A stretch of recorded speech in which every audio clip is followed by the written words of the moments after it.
And we begin our final sprint, having arrived at that point in the election season where basically we on this side of the TV screen have said all we can.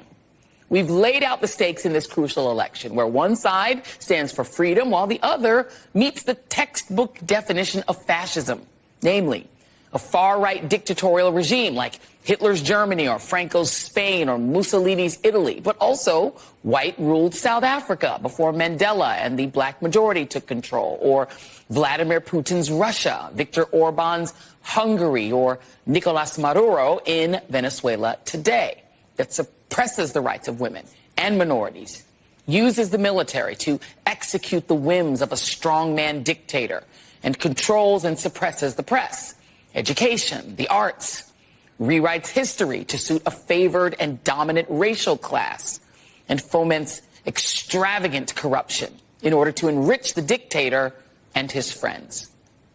We've warned you about Donald Trump's profound unfitness for office, from his theft of classified documents and attempted insurrection to his clear cognitive and physical decline, to what he plans to do if he returns to power, threatening to lock up or even execute his political opponents, increasing federal capital punishment and unleashing the police unrestrained, using the military to suppress protests, banning abortion nationwide by enforcing the Comstock Act, persecuting LGBTQ Americans, spiking prices and crashing the economy with across-the-board tariffs that amount to a giant Trump tax on everything you buy that's imported from overseas, firing tens of thousands of dedicated civil servants and putting people in charge of our government like Elon Musk, who has essentially purchased Trump for $75 million.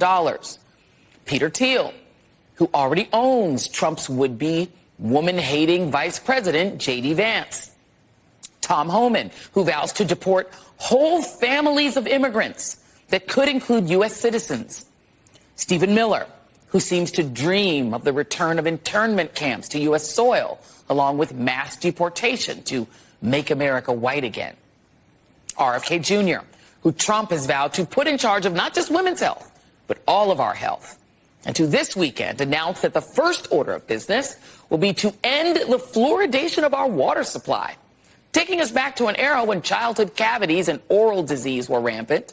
You know, I guess that's before he ends childhood vaccination to, quote, make America healthy again by allowing measles, mumps, and polio to make a comeback alongside the coronavirus. And hell, why not bring back the bubonic plague?